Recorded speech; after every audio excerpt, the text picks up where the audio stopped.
بسم اللہ الرحمن الرحیم۔ آپ دیکھ رہے ہیں راشد علی 92 چینل۔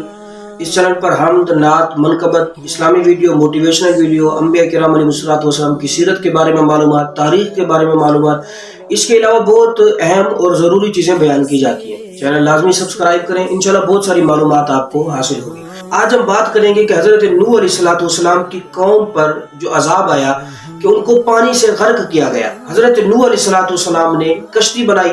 اس عذاب کی وجہ کیا تھی؟ کشتی کتنا عرصہ بنائی، کس درخت کی بنائی، کشتی پر کون کون سوار ہوا، جانوروں میں سے کون کون سے جانور جو ہے اس کشتی پر سوار ہوئے، اور اس کے علاوہ اور بھی بہت ساری چیزیں ہم بیان کریں گے۔ حضرت نوح علیہ الصلوۃ والسلام نے اپنی قوم کو 950 سال تبلیغ کی، یعنی 950 سال حضرت نوح علیہ الصلوۃ والسلام اپنی قوم کو وحدانیت کی طرف بلاتے رہے، اللہ تبارک و تعالیٰ کی توحید کی طرف بلاتے رہے، شرک اور کفر کو چھوڑنے کا آپ حکم دیتے رہے۔ لیکن 950 سال کے عرصے میں آپ علیہ الصلوۃ والسلام کی قوم میں سے صرف 80 افراد ایمان لائے، اس کے علاوہ کسی نے بھی ایمان نہیں لایا اور ایمان لانے سے انکار کر دیا۔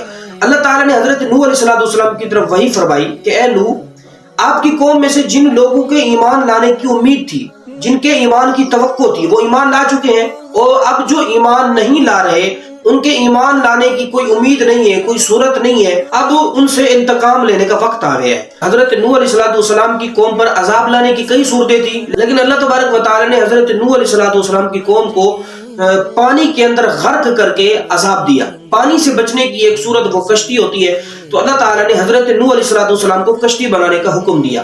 مروی ہے کہ حضرت نوح علیہ الصلوۃ والسلام نے ساج کے درخت کی کشتی بنائی۔ ساج کا درخت، حضرت نوح علیہ الصلوۃ والسلام نے ساج کے درخت بوئے، اور 20 سال کے عرصے میں یہ درخت جو ہے بڑے ہوئے۔ 20 سال کے بعد پھر حضرت نوح علیہ الصلوۃ والسلام نے ان کو کاٹا، کاٹنے کے بعد پھر ان کی کشتی بنانا شروع کی۔ اور ان 20 سال کے عرصے کے اندر حضرت نوح علیہ الصلوۃ والسلام کی قوم میں کوئی بچہ پیدا نہیں ہوا، تاکہ 20 سال کے بعد جب عذاب آئے تو یہ عذاب نابالغ لوگوں پر نہ آئے، نابالغ بچوں یا بچیوں پر نہ آئے۔ اور ان 20 سالوں کے اندر جو نابالغ تھے وہ بالغ ہو چکے تھے۔ جب وہ بالغ ہوئے تو حضرت نوح علیہ الصلوۃ والسلام نے ان کو بھی ایمان کی دعوت دی، لیکن انہوں نے بھی پھر انکار کر دیا۔ مروی ہے کہ آپ علیہ الصلوۃ والسلام نے 2 سال کے عرصے میں اس کشتی بنانے کو مکمل کیا۔ اس وقت کے جو کافر لوگ تھے وہ آپ علیہ السلام کے پاس سے گزرتے اور پوچھتے کہ اے نوح، تم کیا بنا رہے ہو؟ حضرت نوح علیہ الصلوۃ والسلام فرماتے کہ میں ایک ایسا گھر بنا رہا ہوں جو پانی پر تیرے گا اور پانی پر چلے گا۔ تو لوگ آپ پر ہنستے تھے، وہ کہتے تھے کہ پہلے تو آپ نبی تھے، اب بڑھائی ہو گئے ہیں۔ اور اس کشتی کی نوعیت کے بارے میں اختلاف ہے۔ مشہور قول اور معتبر قول یہ ہے کہ یہ کشتی 300 گز لمبی، 50 گز چوڑی، 30 گز جو ہے یہ کشتی اونچی تھی۔ اس کشتی کے 3 درجے تھے، ایک نیچے والا درجہ، ایک درمیان والا اور ایک سب سے اوپر والا درجہ تھا۔ اس کشتی میں جو نیچے والا درجہ تھا اس کے اندر جنگلی جانور، درندے، حشرات الارض، اس کے اندر اس کو رکھا گیا۔ درمیان والا درجہ اس کے اندر جو ہے چوپائیوں کو رکھا گیا، اور جو اوپر والا درجہ تھا اس کے اندر خود حضرت نوح علیہ الصلوۃ والسلام موجود تھے، اور جو 80 افراد ایمان لائے تھے وہ بھی اوپر والے درجے کے اندر موجود تھے۔ حضرت آدم علیہ الصلوۃ والسلام کا جسد مبارک وہ بھی اوپر والے درجے کے اندر موجود تھا، اور پرندے بھی اوپر والے درجے کے اندر موجود تھے۔ جب کشتی مکمل طور پر تیار ہو گئی تو اللہ تبارک و تعالی نے حضرت نوح علیہ الصلوۃ والسلام کو حکم فرمایا کہ 3 طرح کی چیزیں اس کشتی کے اندر سوار کریں۔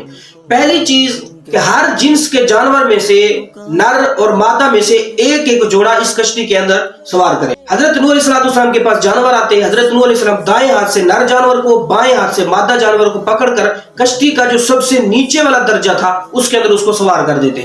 اور یہ بھی منقول ہے کہ حضرت نوح علیہ الصلوۃ والسلام جب جانوروں کو کشتی کے اندر سوار کر رہے تھے تو اس وقت سانپ اور بچھو حضرت نوح کے پاس ہے، اور انہوں نے کہا کہ ہمیں بھی کشتی کے اندر سوار کر لیں۔ حضرت نوح علیہ الصلوۃ والسلام نے کہا کہ تمہیں کشتی کے اندر میں سوار نہیں کروں گا، ہو سکتا ہے تمہاری وجہ سے کسی کو کشتی میں نقصان پہنچے اور ہمیں نقصان اٹھانا پڑے۔ سانپ اور بچھو نے کہا کہ کشتی میں سے جو بھی آپ کا نام لے گا ہم اس کو کوئی نقصان نہیں پہنچائیں گے۔ تو یوں حضرت نوح علیہ الصلوۃ والسلام نے سانپ اور بچھو کو بھی اس کشتی کے اندر سوار کر لیا۔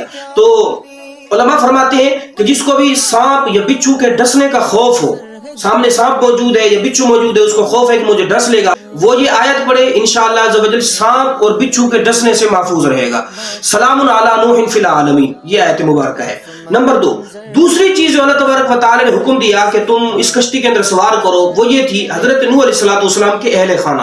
اس میں 7 افراد تھے، ایک خود حضرت نوح علیہ السلام تھے، 3 آپ کے بیٹے تھے، سام، حام اور یافس، اور ان 3 بیٹوں کی جو بیویاں تھیں وہ بھی آپ علیہ السلام کے ساتھ کشتی میں سوار ہوئے۔ تیسری چیز، حضرت نوح علیہ السلام کو اللہ تعالیٰ نے حکم دیا کہ جو 80 افراد آپ پر ایمان لائے ہیں ان افراد کو اس کشتی کے اندر سوار فرمائے۔ اور مروی ہے کہ جب سب چیزیں، حشرات الارض ہوں، چوپائے ہوں، انسان ہو، اور جتنی ضروری چیزیں تھیں نر اور مادہ میں سے، وہ ساری کی ساری چیزیں، پرندے بھی درندے بھی کشتی میں سوار ہو گئے، تو حضرت نوح علیہ السلام جب بسم اللہ کہتے کشتی چل پڑتی، اور جہاں کہیں رکنا ہوتا حضرت نوح علیہ السلام پھر بسم اللہ کہتے تو کشتی رک جاتی۔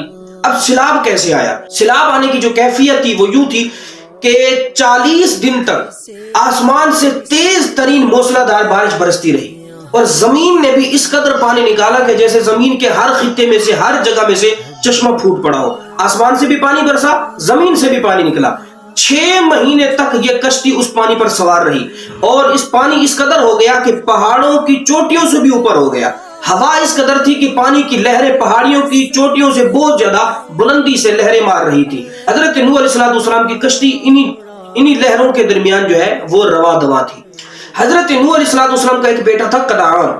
حضرت نوح علیہ السلام نے جب سب چیزوں کو کشتی کے اندر سوار کر لیا، وہ کنعان کشتی سے باہر ایک کنارے پر کھڑا تھا، تو حضرت نوح علیہ السلام نے اس کو کہا کہ بیٹے تم بھی سوار ہو جاؤ۔ اس نے کہا کہ جب سیلاب آئے گا تو میں ایک پہاڑ کی اوٹ میں ہو جاؤں گا، میں سیلاب سے بچ جاؤں گا۔ حضرت نوح علیہ السلام نے ارشاد فرمایا کہ اے بیٹے آج کے دن صرف وہی بچے گا کہ جس پر رب کی رحمت ہوگی، اس کے علاوہ کوئی نہیں بچ سکے گا۔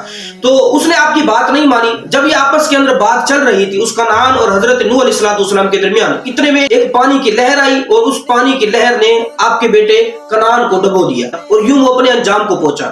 اس کی وجہ یہ تھی کہ وہ کنعان ظاہری طور پر اپنے آپ کو مسلمان کہتا تھا، وہ کہتا تھا کہ میں اللہ تعالیٰ کی وحدانیت پر ایمان لایا ہوں، لیکن حقیقت میں وہ اندر سے کافر تھا اور اندر سے منافق تھا، اندر سے وہ ایمان نہیں لایا تھا۔ دوسری حضرت نوح علیہ السلام کی ایک بیوی تھی وائلہ جس کا نام تھا، اس کو بھی اس طوفان کے اندر غرق کر دیا گیا۔ اس کی وجہ یہ ہے کہ وہ حضرت نوح علیہ السلام پر ایمان نہیں لائی تھی، بلکہ جب حضرت نوح علیہ السلام لوگوں کو دعوت دیتے تو وہ بیوی، حضرت نوح علیہ السلام کی بیوی وائلہ، وہ لوگوں کے پاس جاتی اور جا کر کہتی کہ نوح جو ہے وہ جنون میں ہے، ان پر جنون طاری ہے، لہذا تم ان کی بات نہ مانو۔ اس وجہ سے جب طوفان آیا تو ان کی بیوی کو بھی طوفان کے اندر غرق کر دیا گیا۔ جب یہ طوفان اپنی انتہا کو پہنچا اور حضرت نوح علیہ السلام کی قوم جو کافر تھی وہ ساری کی ساری غرق ہو گئی، تو اللہ تعالیٰ نے آسمان کو حکم دیا کہ آسمان سے پانی رک جائے، اور زمین کو حکم دیا کہ زمین اپنا پانی نگل لے، اور یوں آسمان سے بارش رک گئی اور زمین نے اپنا پانی نگل لیا، اور چلتے چلتے یہ کشتی شام کے مقام پر یا زمین کے ایک خطے جوتی پہاڑ پر یہ کشتی جا کے ٹھہری۔ بہرحال اللہ تبارک و تعالی ہمارا ایمان پر خاتمہ فرمائے اور قبر کے جہنم کے عذاب سے ہم سب کی حفاظت فرمائے۔